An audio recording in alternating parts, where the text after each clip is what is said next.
como relámpago que sale del oriente al occidente, como relámpago que sale del oriente al occidente, así será, así será, la venida de Dios viviente, así será, así será, la venida de Dios viviente. ¿De qué le vale al hombre tener tanto dinero? Si no tiene a Cristo se va para el infierno. ¿De qué le vale al hombre tener tanto dinero? Si no tiene a Cristo se va para el infierno. Joel lo profetizó y Cristo lo confirmó. Joel lo profetizó y Cristo lo confirmó. El poder de Dios se derramará, se derramará, se derramará. El poder de Dios se derramará, se derramará, se derramará. Como relámpagos que salen del oriente al occidente, como relámpagos que salen del oriente al occidente, así será, así será, la venida del Dios viviente, así será, así será, la venida del Dios viviente. ¿De qué le vale al hombre tener tanto dinero? Si no tiene a Cristo se va para el infierno. ¿De qué le vale al hombre tener tanto dinero? Si no tiene a Cristo se va para el infierno. Joel lo profetizó y Cristo lo confirmó. Joel lo profetizó y Cristo lo confirmó. El poder de Dios se derramará, se derramará, se derramará. El poder de Dios se derramará, se derramará, se derramará. El poder de Dios se derramará, se derramará, se derramará. El poder de Dios se derramará, se derramará, se derramará. El poder de Dios se derramará. Qué bendición estar nuevamente juntos para poder estudiar la palabra del Señor, para poderla atesorar en nuestro corazón y poner en práctica todas las enseñanzas que están acá en este maravilloso libro que es la palabra de Dios. Hoy vamos a retomar lo que estábamos diciendo en la clase pasada, pero antes que nada quiero presentarles esto. Este es un libro que yo escribí, que quiero compartirlo con ustedes, por lo menos mostrarle, aunque sea la tapa. Acá dice Imago Dei versus, acá esta V y esta S quiere decir versus violencia de género, quiere decir que está en contra la imagen de Dios a la violencia de género. No pueden coordinar nunca la imagen de Dios que está en el hombre con la violencia de género que estamos viviendo diariamente en todo el mundo, ¿no? Entonces acá, esto es como vamos a decir, quedó como un llamador acá en la tapa. Y acá adentro, en la primera hoja, explica lo que tiene el libro adentro. Imago Dei. Imago Dei es la imagen de Dios. Esto está en latín, o sea, vino del latín. Imago Dei, imagen de Dios. Imagen de Dios versus, en contra de la violencia de género. Cuando habíamos dicho ya, porque lo estuvimos estudiando acá, que cuando Dios crea al hombre, le dio la imagen de él, imagen y semejanza de él. Y estuvimos viendo en qué el hombre era semejante a Dios. Estuvimos viendo en qué era semejante. Y a raíz del pecado, esa imagen se fue distorsionando, fue cambiando y se fue debilitando hasta el día de hoy. Pero incluso hoy, la persona más cruel, la persona más criminal, el violador más grande, tienen todavía la imagen de Dios en ellos. ¿Qué hay que hacer? Hay que restaurar esa imagen de Dios en nosotros. La tenemos que restaurar. ¿Para qué? Para que la violencia, que está siendo cada vez mayor, deje de ser violencia y podamos entendernos entre todos los seres humanos y podamos realmente habitar en esta tierra en paz. Eso solamente el Espíritu Santo lo puede hacer. Nosotros con mi iglesia tenemos en todo nuestro poder, en la Biblia, las enseñanzas, para poder ser cada vez más semejantes a Cristo. Entonces, de esta manera, estamos restaurando la imagen de Dios en nosotros, tratando de semejarnos cada vez más a Cristo. A su vez, a raíz del pecado, la gente está siendo cada vez peor, con más violencia, más sadismo, más querer perjudicar a una persona, no perdonar, asesinatos, crímenes, violaciones, cosas que a Dios no le agradan, cosas que a Dios no le gustan. Es lo que estamos viviendo a diario. Pero nosotros tenemos que, como cristianos, tratar de restaurar lo más que podamos esa imagen de Dios en nosotros. Y acá el tema principal de este libro es prevención de la violencia de género desde el noviazgo. Entonces, así como se transmitió en los genes del hombre, en ese soplo que Dios dio a la nariz del hombre para darle vida, en ese soplo se fue transmitiendo la imagen de Dios en los hombres hasta el día de hoy. Todos los que nacieron hasta ahora tienen la imagen de Dios. De ahora en adelante, los que nazcan van a seguir teniendo la imagen de Dios, deteriorada, pero la vamos a seguir teniendo todos. Y a su vez, la violencia que también estuvo en el hombre, también se fue transmitiendo por los genes y se sigue transmitiendo por los genes. Por eso un niñito que recién nace, que nosotros decimos, qué precioso niño, pero ya tiene los genes, tiene la maldad, porque la vamos heredando del pecado. Por eso es necesario arrepentirse, por eso es necesario aceptar el sacrificio de Cristo en la cruz, porque Él vino a ocupar nuestro lugar, Él vino a morir por cada uno de nosotros. Él era el perfecto hombre, sin tacha, sin mancha, sin pecado. Vino acá a morir por nosotros. Era necesario que el Cordero de Dios, que un Cordero que viniera al mundo sin mancha, a morir por cada uno de nosotros. Era el Cordero de Dios. Así como Dios, ¿se acuerdan que estuvimos leyendo en Génesis, que Dios tuvo que matar un corderito o un cabrito, pero para sacarle la piel, para tapar el pecado de Adán y Eva, y les hizo unos delantales, unas túnicas con esos cueros de ese animalito, que era el primer animal que se moría, que se mataba para tapar el pecado del hombre? Así vino, como hemos leído, vino el Cordero de Dios, que está en Juan, en el Evangelio de Juan, que vino a quitar el pecado del hombre.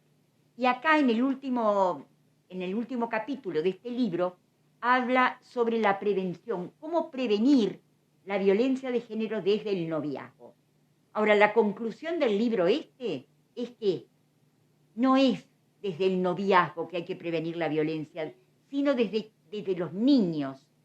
Yo diría desde que se está gestando la persona dentro de la madre, desde ahí hay que tratar de que ese niño crezca, que ese bebito, que ese feto se vaya desarrollando en un ambiente de paz, en un ambiente de felicidad, en un ambiente de calma. Es tan grande la violencia en la que vivimos. Bueno, yo deseo que este libro sea de utilidad para todos aquellos que tienen a su cargo jóvenes, los pastores, que ven en su iglesia formarse parejas, los que tratan con jóvenes, los que trabajan en la escuela bíblica, que están tratando con niños, que están tratando con adolescentes. Bueno, ¿cómo prevenir la violencia de género desde el noviazgo? Desde los niños, diría yo, desde que son chiquititos, desde que están en el vientre de la madre. ¿Cómo prevenir la violencia?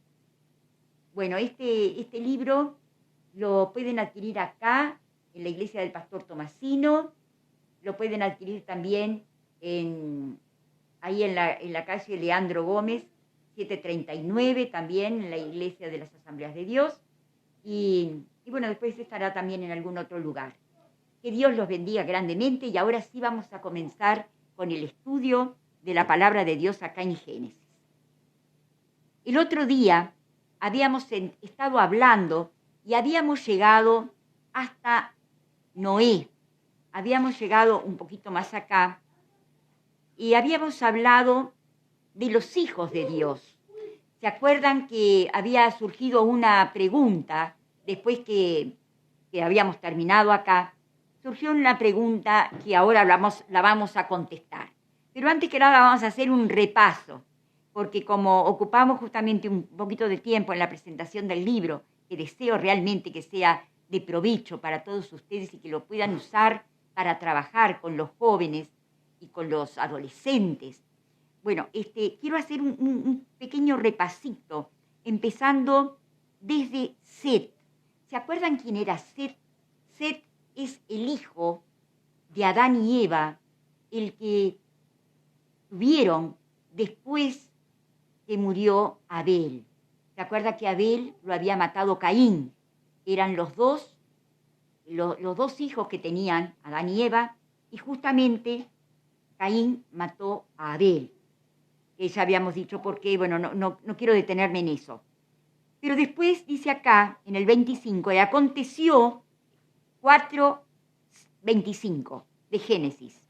Y aconteció de nuevo Adán, y conoció de nuevo Adán a su mujer, la cual dio a luz un hijo y llamó su nombre Set, que quiere decir el designado, el piadoso. A través de esa línea, por la descendencia de Set, iba a venir la redención del hombre. ¿Se acuerda que habíamos estado hablando del protoevangelio, del evangelio en miniatura, que estaba en Génesis 3:15? Bueno, a raíz de Set, por esa línea de Set, de los descendientes de Set, va a venir entonces el Redentor. Dice acá en el 26, y a Set también le nació un hijo, y llamó su nombre Enós. Entonces los hombres comenzaron a invocar el nombre de Jehová. Recién entonces se empezó a nombrar de nuevo a Dios y a hacerle culto y a reverenciarlo, y para esto habían pasado ya varios años. Bueno, en el capítulo 5 dice que este es el libro, en el versículo 1, 5:1, este es el libro de las genealogías, generaciones de Adán. El libro, y cuando hablamos de libro, no es un libro como este que nosotros tenemos acá, es un libro que tiene hojas, o como los que se usan ahora, que son online, que se manejan por internet, que no tienen hojas, que nosotros los podemos ver y les podemos, apretando botones, le podemos dar vuelta a las hojas, podemos cambiar de un capítulo a otro. No era un libro así, ni es un libro como las de última generación, que son libros sin hojas. Este era un documento, un libro seguramente hecho en arcilla, o no sabemos cómo, pero era un documento en el que estaban las generaciones de Adán. Desde Adán en adelante se fueron escribiendo. Y entonces acá vamos a ver dos frases que se repiten. Una es, y engendró hijos e hijas. Y la otra frase es, y murió. Porque ya habíamos dicho que, si bien el hombre había sido creado para no morir, es decir, inmortal, no eterno, porque eterno solamente Dios, sino inmortal, que podía vivir. Pero después del pecado, Dios le había dicho al hombre, si ustedes comen de este árbol, que yo les prohíbo que coman, ese día morirán. Y el día del Señor es como 1000 años de la vida del hombre. Entonces, antes de los 1000 años, murió Adán. Adán dice acá, en el versículo 5:5 dice, y fueron los días que vivió Adán 930 años y murió.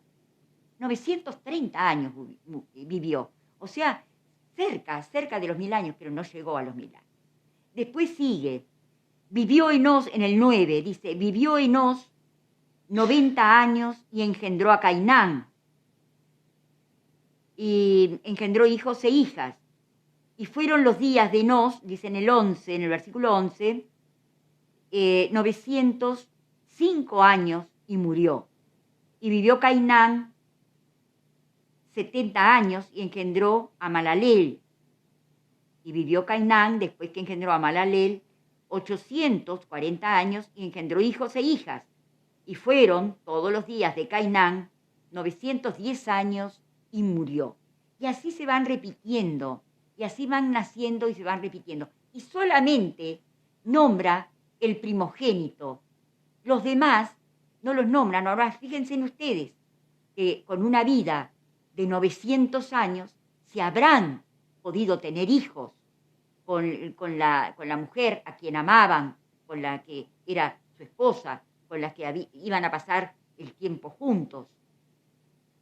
Así como Adán también pasó toda su vida con Eva y tuvieron muchos hijos y muchas hijas. Y los demás, cada uno de ellos, tuvieron muchos hijos y muchas hijas. Y estuvimos comentando la vez pasada que las relaciones en este momento no estaban prohibidas, el que se casaran con hermanas o con primas o con de la familia. En ese momento los genes eran buenos, en buenas condiciones, y no es como ahora, que si hay consanguineidad, si se casan, por ejemplo,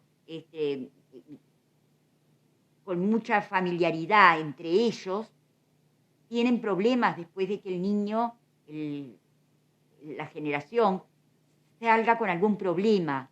Puede ser motriz o puede ser de otra índole. Pero en aquel entonces no estaba prohibido y era la única manera de poder multiplicarse y de poder llenar la tierra. Como dice acá en Génesis 1:28, dice en el 1:28, dice: y los bendijo Dios y les dijo: fructificad y multiplicaos y llenad la tierra y sojuzgadla y señoread en los peces del mar, en las aves de los cielos y en todas las bestias que se mueven sobre la tierra. Fructificad y multiplicaos.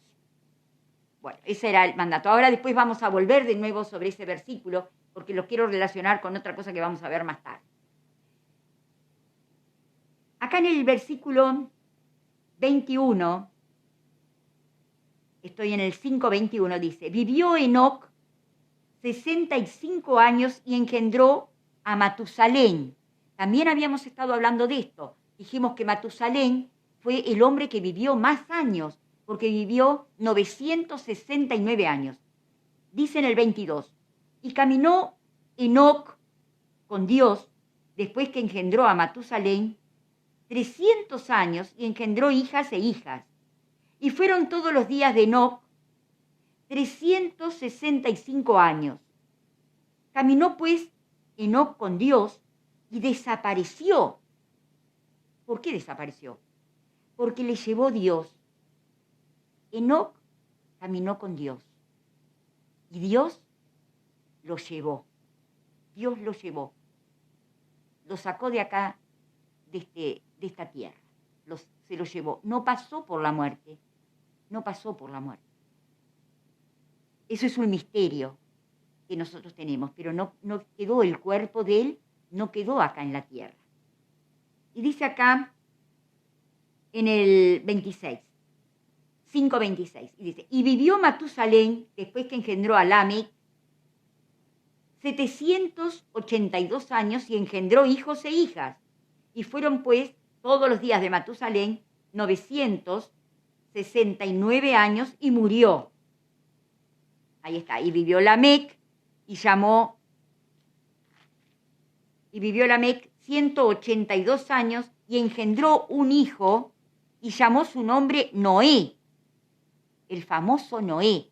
De ese Noé vamos a hablar hoy, diciendo: nos aliviará, de nuestras obras y del trabajo de nuestras manos, a causa de la tierra que Jehová maldijo. Y vivió Lamec, después que engendró a Noé, 95 años y engendró hijos e hijas.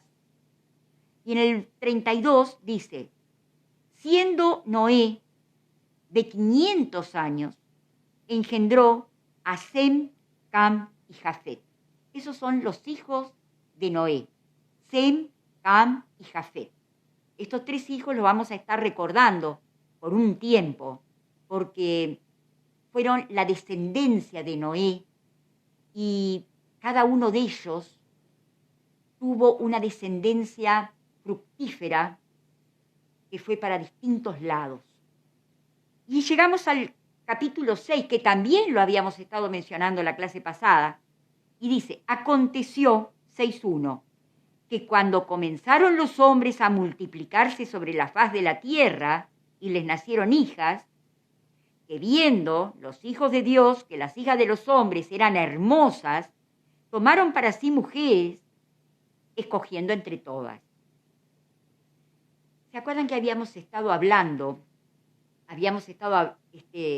diciendo que estos hijos, ¿quiénes eran estos hijos? Nos preguntamos, que habían tomado a estas mujeres y que dice en el versículo 4, y había gigantes en la tierra en aquellos días. Y también, y después que se llegaron los hijos de Dios a las hijas de los hombres y le engendraron hijos, estos fueron los valientes que desde la antigüedad fueron varones de renombre. Aparecieron gigantes. ¿Cómo hicieron para que aparecieran gigantes? Hombres que eran mucho más altos de lo normal para aquella época y también mujeres grandes, supongo, no solamente los hombres. Eran gigantes, eran grandes, mucho más grandes que los comunes. Entonces está la pregunta, ¿quiénes eran estos hijos de Dios?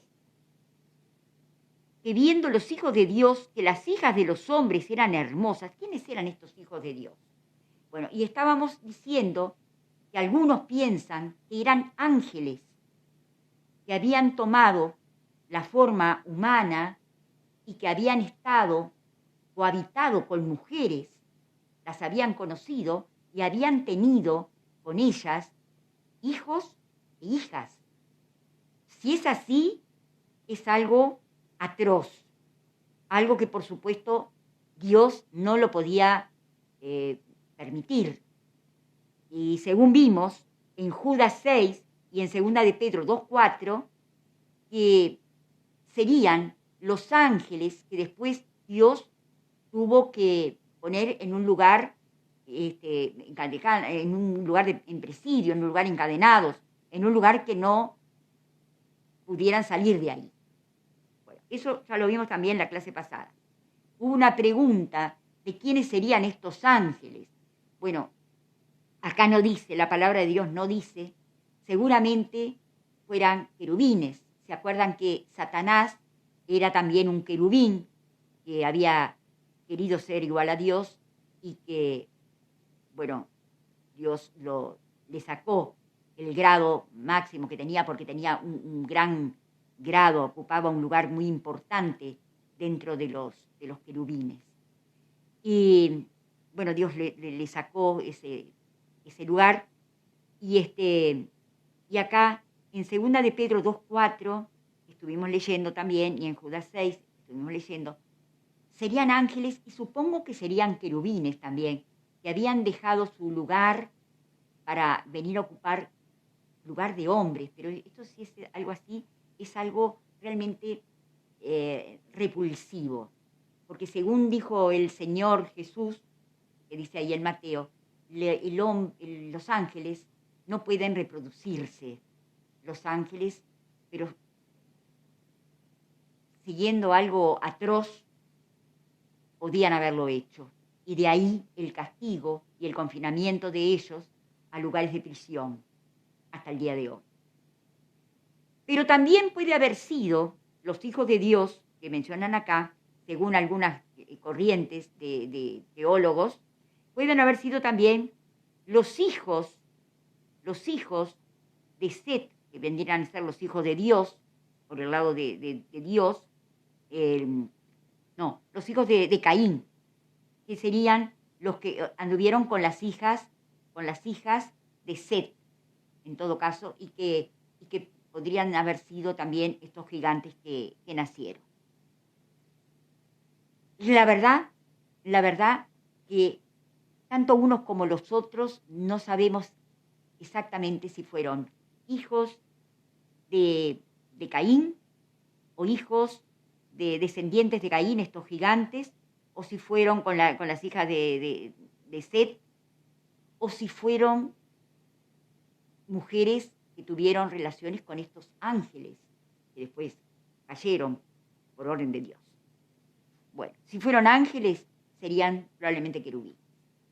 Y si fueron hombres, seguirían siendo hombres. Y son hombres, y bueno, no hubo para ellos un castigo más grande. Pero en el versículo 6:5 dice acá, y en esto sí lo vamos a ver, y vio Jehová que la maldad de los hombres era mucha en la tierra, y que todo designio de los pensamientos del corazón de ellos era de continuo solamente el mal. Y dice acá en el 6:6, y se arrepintió Jehová de haber hecho al hombre en la tierra, y le dolió en su corazón. En realidad no era un arrepentirse, es decir, no quería hacerlo, sino que le dolió, porque él lo había hecho al hombre a su imagen y semejanza, y ver cómo el hombre se había deteriorado, cómo había dejado esa imagen y semejanza de él para transformarse en maldad, solamente en maldad, y dice que la maldad se había multiplicado sobre la tierra. Dice acá en el versículo 8, pero Noé halló gracia ante los ojos de Jehová. Estas son las generaciones de Noé, y vuelve a repetir acá los hijos. Noé, varón justo, era perfecto en sus generaciones. Con Dios caminó Noé. Y aquí tenemos otra persona que caminó también con Dios. Uno fue Enoc, que vieron que Dios lo sacó, se lo llevó, no pasó por la muerte, sino que lo transformó y se lo llevó. Y el otro es Noé, ahora acá, que también caminó con Dios. Y dice que, y engendró Noé 3 hijos, Sem, Cam y Jafet, que los vuelve a repetir, que ya lo habíamos visto en el 5:32, y se corrompió la tierra delante de Dios, y estaba la tierra llena de violencia. Otra vez la violencia. Cada vez que nosotros nos separamos de Dios, y cada vez que queremos hacer lo que se nos da la gana, no siguiendo las directivas de Dios, la violencia se multiplica. Y acá tenemos 2 personas que habían viajado con Dios, caminado con Dios. Uno fue Enoc, que representa la iglesia. ¿Por qué decimos que representa la iglesia? Porque en un momento, no sabemos si falta poco, si falta mucho. Algunos creen que falta muy poquito, otros pensamos que falta un poco más. La iglesia va a ser transformada, va a ser arrebatada, va a ser sacada del mundo con un cuerpo glorificado que vamos a atravesar paredes, si es que el Señor no nos llevó antes, no nos morimos antes. En ese momento, los cristianos, los seguidores de Cristo, los discípulos del Señor, vamos a tener un cuerpo glorificado. En un abrir y cerrar de ojos, así, el Señor nos va a traer como si fuera un imán que está en las nubes, nos va a traer, y nosotros con estos cuerpos glorificados vamos a atravesar paredes donde estemos, vamos a, no sé cómo, pero vamos a tener un cuerpo que va a atravesar las paredes, va a atravesar muros, vamos a atravesar techos. Y dice que nos va a atraer a Él. Pero antes, los muertos en Cristo van a resucitar. Los que murieron creyendo en el Señor Jesús van a resucitar. Y van a salir de las tumbas. Dios los va a levantar de donde estén, si están en el fondo del mar, si murieron en un problema de naves, si se murieron en donde sea, los va a dar un cuerpo glorificado y los va a traer a Él en las nubes. Nos vamos a encontrar con Él en las nubes. Los que murieron en Cristo y nosotros que vivimos, si es que Cristo viene cuando nosotros estemos vivos todavía, vamos a ser transformados con cuerpos glorificados para encontrarnos con Él en las nubes. Bueno, ahora, este Enoc, que se fue primero, que Dios lo llevó primero, representa a la iglesia. ¿Por qué? Porque representa a la iglesia porque Dios le dio en ese momento un cuerpo glorificado que lo pudo llevar arriba, que no tenía peso, y que lo pudo atraer a Él y se lo llevó de acá de la tierra.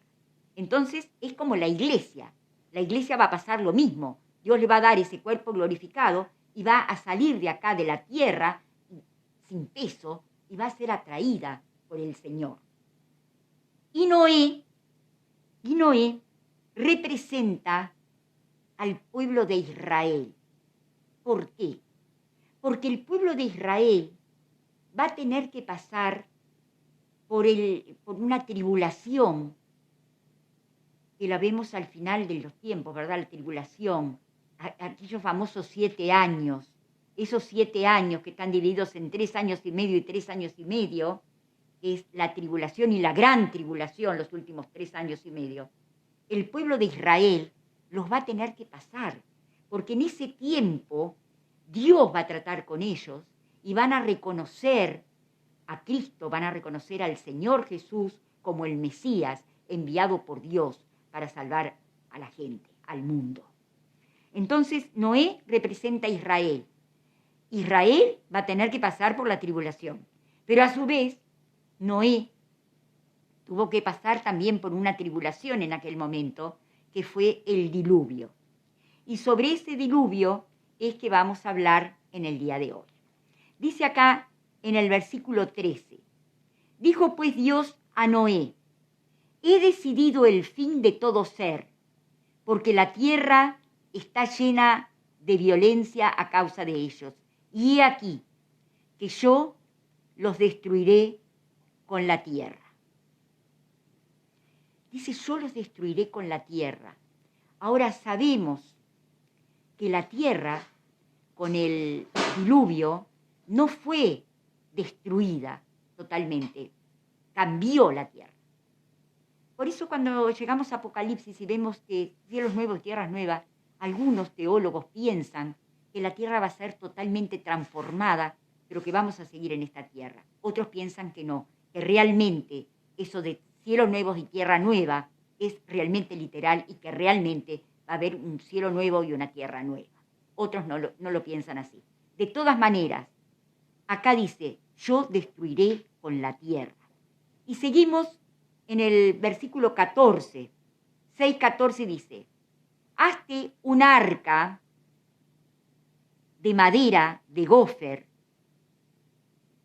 harás aposentos en el arca y la calafatearás con brea por dentro y por fuera. ¿Qué era esto de calafatear? Era poner un producto que la hiciera impermeable, porque si Dios iba a mandar el diluvio, eso que estaba construyendo Noé, era un arca, que tenía que construir un arca, una barcaza, una gran nave, porque ahora vamos a ver el tamaño de esta nave que es enorme, tenía que calafatearla, ponerle como algo, como un bitumen, algo que lo hiciera impermeable a la madera, para que la madera no se pudriera con el agua. Dice acá, hazte un arca de madera de gofer, harás aposentos en el arca, la calafatearás con brea por dentro y por fuera. Y en el 16 dice, una ventana harás al arca y la cavarás a un codo de elevación por la parte de arriba y pondrás la puerta del arca a un lado y le harás piso bajo, segundo y tercero. O sea que iba a tener 3 pisos. Era grande. Dice en el 17, he aquí que yo traigo un diluvio de agua sobre la tierra. Ahora, qué tremendo, porque el Señor estaba anunciando un diluvio cuando en la tierra nunca había llovido. No había solamente como un vapor que subía de la superficie que era lo que irrigaba, lo que le daba humedad a las plantas para que crecieran, pero no llovía, no llovía. Había sí ríos de agua, porque se acuerdan que Dios había creado las aguas y la tierra, ¿no? Y las aguas se habían formado ríos, y seguramente también las aguas estaban abajo de la tierra, en ríos subterráneos. Pero no había llovido nunca. Dice acá en el 18, mas estableceré mi pacto contigo, y entrarás en el arca tú, le dice a Noé, tus hijos, Sem, Cam y Jafet, tu mujer y las mujeres de tus hijos contigo. ¿Cuántas personas eran? Eran Noé, la señora, los 3 hijos, con las 3 nueras. Eran 8 en total. 8 personas que iban a estar en esa arca grandota.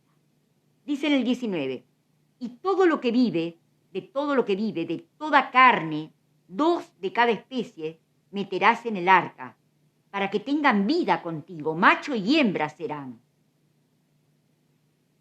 Y después dice, o sea que iban a meter ahí de dos animales, ¿no? Macho y hembra, para que después se reprodujeran, ¿no? Dice en el capítulo 7, entramos ahora, al versículo 1.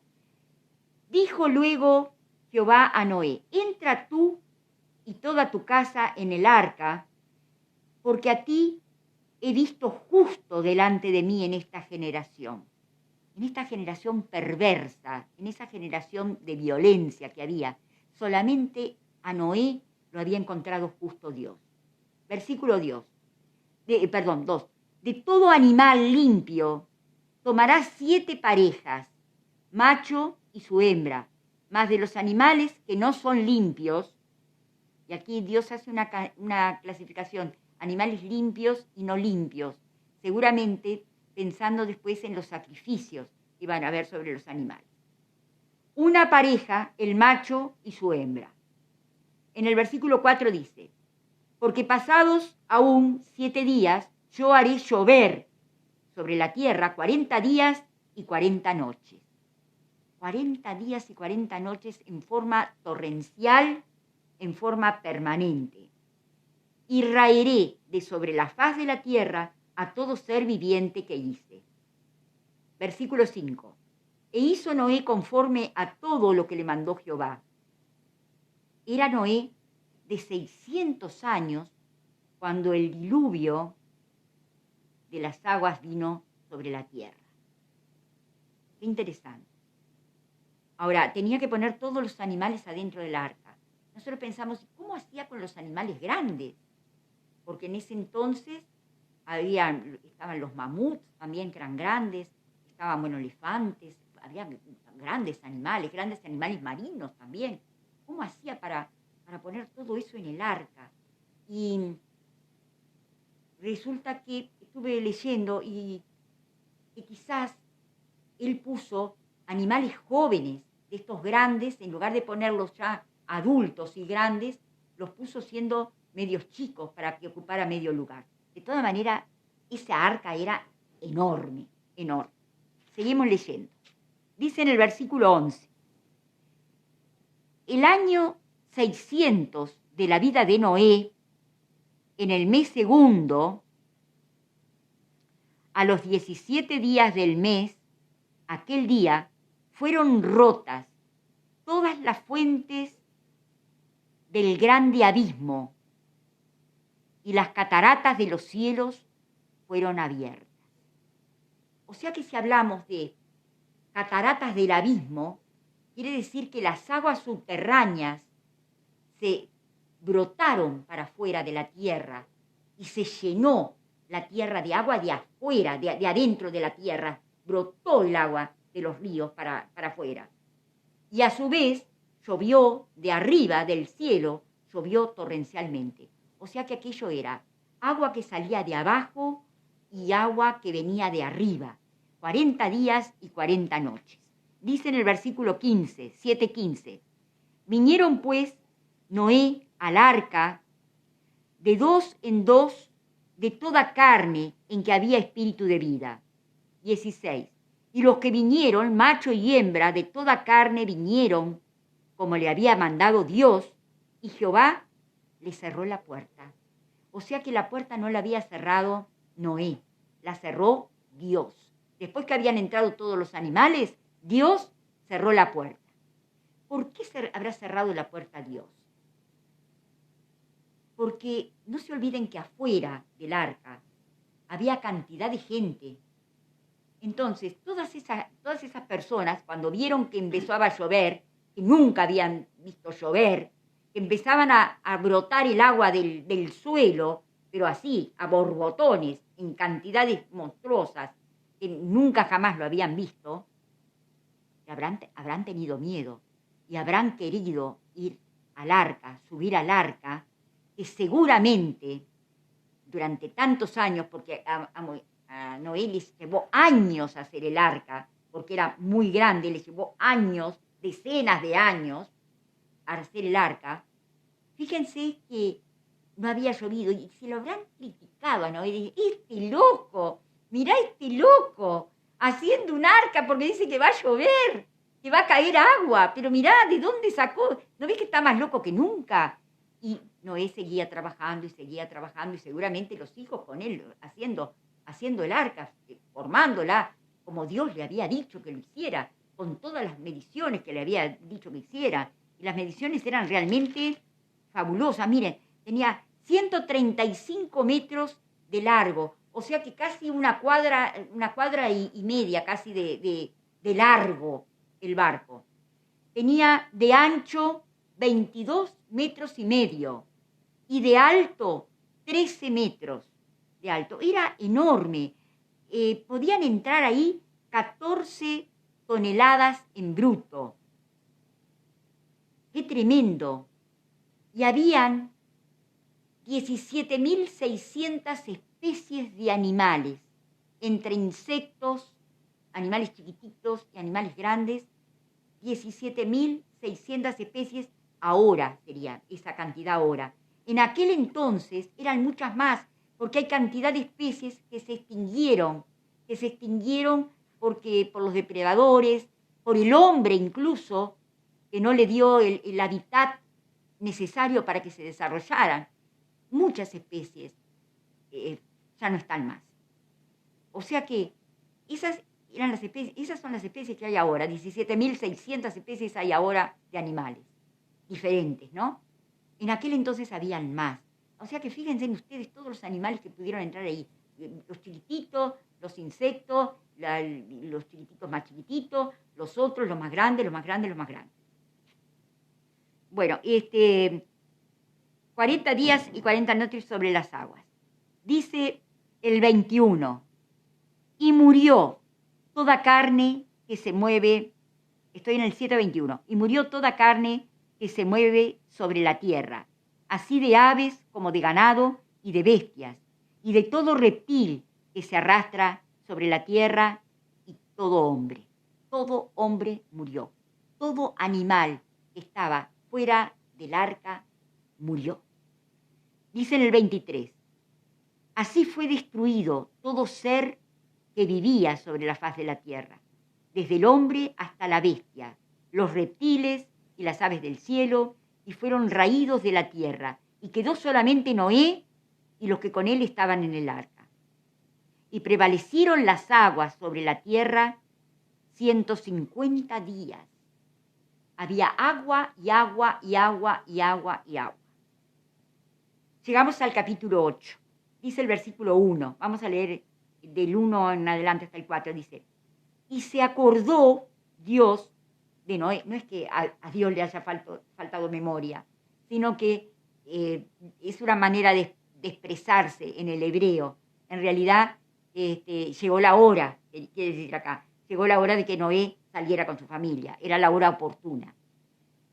Noé y todos los animales y de todas las bestias que estaban con él en el arca. E hizo pasar Dios un viento sobre la tierra y disminuyeron las aguas. Es decir, corrió las aguas con un viento, fueron corridas, porque si no para secar todo eso hubieran precisado muchos, muchos años.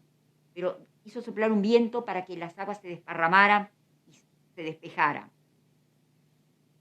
Dice el 2, y se cerraron las fuentes del abismo y las cataratas de los cielos, y la lluvia de los cielos fue detenida, y las aguas decrecían gradualmente de sobre la tierra, y se retiraron las aguas al cabo de 150 días. Versículo 4. Y reposó el arca en el mes séptimo, a los 17 días del mes, sobre los montes de Ararat. ¿Dónde quedan los montes de Ararat? Quedan donde ahora está Turquía, la Turquía moderna. Allí, en los montes de Ararat. Yo había visto en geografía, en Discovery, unas montañas del Ararat, del monte Ararat, donde se veía un cuadradito, un rectángulo, y que decían que eso era el arca, a la cual todavía no han podido llegar, ¿no? Pero era el arca. Y yo digo, qué maravilla, cómo estaba ahí. Bueno, seguimos leyendo, en el versículo 7. Y envió, estaba todavía Noé adentro del arca, y se estaba despejando el agua, estaba bajando el agua alrededor. Entonces, ¿qué hizo Noé? Envió un cuervo, dice en el versículo 7, el cual salió y estuvo yendo y volviendo hasta que las aguas se secaron sobre la tierra. Envió también de sí, para afuera, una paloma para ver si las aguas se habían retirado de sobre la faz de la tierra. Y no halló, dice en el versículo 9, la paloma dónde sentar la planta de su pie, y volvió él al arca, porque las aguas estaban aún sobre la faz de la tierra. Entonces él extendió su mano, y tomándola, la hizo entrar consigo en el arca. Esperó aún, versículo 10, otros 7 días, y volvió a enviar la paloma fuera del arca. Otra vez, palomita, andate, a ver si podés. Dice en el versículo 11, y la paloma volvió a él a la hora de la tarde, y he aquí que traía una hoja de olivo en el pico. Y entendió Noé que las aguas se habían retirado de sobre la tierra. Versículo 12. Esperó aún otros 7 días y envió la paloma, la cual no volvió ya más a él.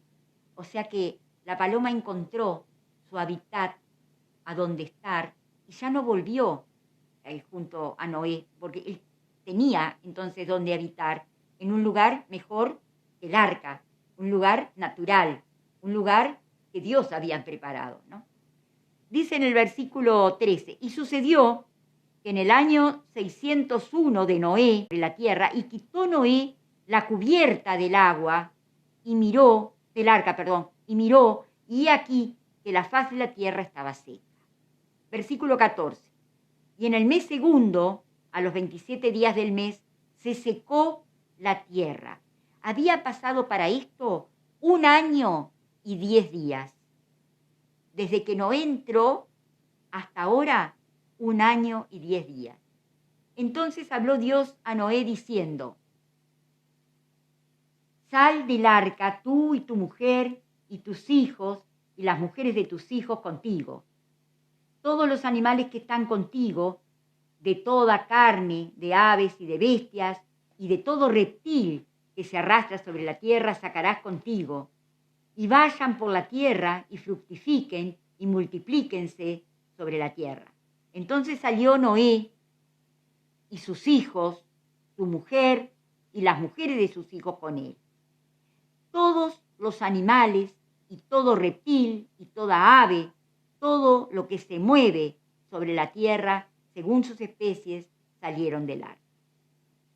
Dice en el versículo 20, edificó Noé un altar a Jehová y tomó de todo animal limpio y de toda ave limpia y ofreció holocausto en el altar. ¿Se acuerdan que de los animales limpios eran 7 parejas? O sea que si él sacrificaba para Dios, no iba a estar perjudicada la descendencia de esas especies, porque tenían más de una pareja. No así con los no limpios, que era solamente una pareja. Dice en el 21, y percibió Jehová olor grato, y dijo Jehová en su corazón, no volveré más a maldecir la tierra por causa del hombre, porque el intento del corazón del hombre es malo desde su juventud, ni volveré más a destruir todo ser viviente como he hecho. Mientras la tierra permanezca, no cesarán la sementera y la siega, es decir, habrá que sembrar para cosechar.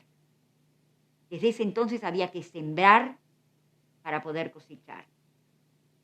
El frío y el calor, el verano y el invierno, el día y la noche. O sea que desde el diluvio estaban las estaciones del año. Verano, invierno menciona acá, pero seguramente también las estaciones intermedias entre una estación y la otra. O sea, primavera y otoño, el día y la noche. Y dice en el versículo 9, y bendijo, capítulo 9, bendijo Dios a Noé y a sus hijos y les dijo, fructificad, miren, atiendan estas palabras, fructificad y multiplicaos y llenad la tierra. También les dice, salieron del arca, eran solamente los 3 hijos de Noé, y Noé con su mujer, y los 3 hijos con sus esposas, ¿no? Multiplicad, fructificad, y multiplicaos, y llenad la tierra. Ellos tenían la orden de llenar la tierra, o sea que tenían que tener hijos para llenar la tierra. Muy bien.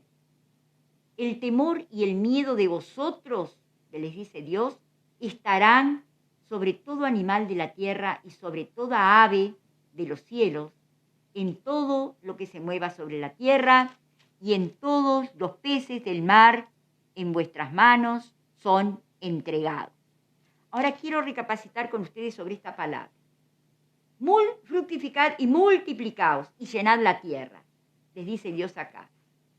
Esto no es lo mismo que nosotros estuvimos leyendo hace un ratito en Génesis 1:28. En Génesis 1:28 dice, y los bendijo Dios y les dijo, fructificad y multiplicaos, hasta ahí es igual. Llenad la tierra, hasta ahí es igual. Pero acá en Génesis dice, sojuzgadla y señoread en los peces del mar, en las aves de los cielos, en todas las bestias que se mueven sobre la tierra. El hombre en aquel entonces, antes del pecado, le había dado Dios la orden a Adán y Eva que fructificaran, que se multiplicasen y llenaran la tierra, por supuesto, y que la sojuzgaran. Sojuzgar es dominaran, y señoread, que fueran los señores de la tierra. Acá no es igual. Acá no les dice, solamente le dice fructificad y multiplicaos y llenad la tierra. Y dice sí que todos los animales se iban a sujetar al hombre, pero el hombre no es el señor de la tierra. En aquel entonces Dios le había dado autoridad a Adán para que señoreara la tierra, que la tratara como el dueño. Acá no. Acá no le dice señoread y sojuzgad la tierra. Hay un cambio. Seguimos leyendo. En el versículo 3 dice, todo lo que se mueve y vive os será para mantenimiento, así como las legumbres y plantas verdes, os lo he dado todo. Pero carne con su sangre, con su vida, que es su sangre, no comeréis. O sea que acá aparece la prohibición de comer sangre. Podían comer de todos los animales y acá sí da la oportunidad para que se coman los animales, pero no con la sangre, porque la sangre, dice acá, es la vida del animal. Entonces, por eso nosotros, como cristianos, nos abstenemos de comer sangre. Por eso nosotros dejamos que el animal se desangre. Por eso nosotros no comemos morcilla, porque está hecha de sangre. Por eso nosotros dejamos que la gallina, por ejemplo, un pollo, cuando lo matamos, se desangre. En los criaderos, generalmente, se desangran porque los ponen en como una especie de embudo y se van matando ellos mismos tratando de sacar la cabeza por abajo. Bueno, en los frigoríficos también se desangran, y justamente cuando vienen de otros lados a inspeccionar la carne, a ver si les sirve la carne del Uruguay para comer o para no comer, para importarla a ellos de otros países, se fijan a ver cómo son matados los animales, porque tienen que tener un sangrado especial para varias personas, para varios pueblos. Dice acá en el versículo 5, porque ciertamente, y acá viene algo muy importante, porque ciertamente demandaré la sangre de vuestras vidas, de mano de todo animal la demandaré, y de mano del hombre, de mano del varón, su hermano, demandaré la vida del hombre. Y acá aparece la pena capital del hombre. O sea que el hombre que matara a otra persona iba a ser muerto. Era la pena capital que caía. Dice así, en la mitad del versículo dice, y de mano del hombre, de mano del varón, su hermano, demandaré la vida del hombre. O sea que el hombre podía vengarse de la muerte de otro ser humano, cosa que Dios había protegido. ¿Se acuerdan que había hecho una marca sobre Caín para que nadie lo matara? Y que Lamec se había ensoberbecido diciendo, si Caín tuvo una señal, yo voy a tener más señales. Bueno, a partir de ahora no se podía matar a ninguna persona porque iba a ser muerto la persona. El versículo 6 dice, el que derramare sangre de hombre por el hombre, su sangre será derramada, porque a imagen de Dios es hecho el hombre. Por lo tanto, no podemos matar a una persona. Mas vosotros, versículo 7, fructificad y multiplicaos, procread abundantemente en la tierra y multiplicaos en ella. Y habló Dios a Noé y a sus hijos con él, diciendo, he aquí, que yo establezco mi pacto con vosotros y con vuestros descendientes después de vosotros, y con todo ser viviente que está con vosotros, aves, animales y toda bestia de la tierra que está con vosotros, desde todos los que salieron del arca hasta todo animal de la tierra. Estableceré mi pacto. Y Dios hace un pacto con Noé, hace un pacto con los hombres que salieron del arca. Dice en el versículo 13, mi arco he puesto en las nubes, el cual será por señal del pacto. O sea que el arco iris es como la señal que Dios dio para decir que nunca más iba a destruir la tierra con el diluvio. Dice en el versículo 14, y sucederá que cuando haga venir nubes sobre la tierra, se dejará ver entonces mi arco en las nubes, y me acordaré del pacto mío que hay entre mí y vosotros y todo ser viviente de toda carne, y no habrá más diluvio de aguas para destruir toda carne. Estará el arco en las nubes y lo veré, y me acordaré del pacto perpetuo entre Dios y todo ser viviente, con toda carne que hay sobre la tierra. Dijo pues Dios a Noé, esta es la señal del pacto que he establecido entre mí y toda carne que está sobre la tierra. Y los hijos de Noé que salieron del arca fueron, de nuevo se repite, Sem, Cam y Jafet. Y los vamos a seguir repitiendo. Sem, Cam y Jafet. Cam es el padre de Canaán. Estos 3 son los hijos de Noé, y de ellos fue llena toda la tierra. O sea que para llenarse eso, se tendrían que haber casado con primos, se tendrían que haber casado entre hermanos para poder fructificarse. Dice en el 20, después comenzó Noé a labrar la tierra y plantó una viña. Y bueno, vamos a dejar acá, porque esto es muy importante. Lo vamos a dejar para otra oportunidad.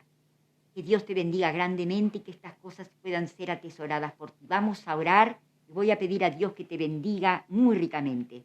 Padre y Dios Todopoderoso, yo te pido, Dios mío, que esto que hemos aprendido de tu palabra de acá de Génesis, el primer libro de la Biblia, Señor, que lo podamos atesorar en nuestro corazón. Qué importante saber que Noé caminó con Dios, que fue amigo de Dios, que caminó con Dios. Y Padre Santo y Dios Todopoderoso, ayúdanos, Dios mío, para ser gratos en tu presencia, Señor, así como lo fue Noé. Gracias por todas las cosas, te pido por cada uno de la audiencia, por cada uno que ha oído este estudio sobre tu palabra, que lo podamos, Dios mío, atesorar, guardar en nuestro corazón las cosas importantes para ponerlas por práctica. Señor, ayúdanos, Dios mío, para glorificarte a ti en todo momento. Gracias por este tiempo. Bendice, Dios mío, al pastor Tomasino, bendice a su señora Mari, bendice a los hermanos que se congregan acá, Señor, bendícelos grandemente, bendice a nuestro hermano que siempre está acá con nosotros, Dios mío, y a los que oyen esto, Dios mío, bendícelos grandemente, Señor, y que esto sea de bendición. Gracias, Señor. Amén.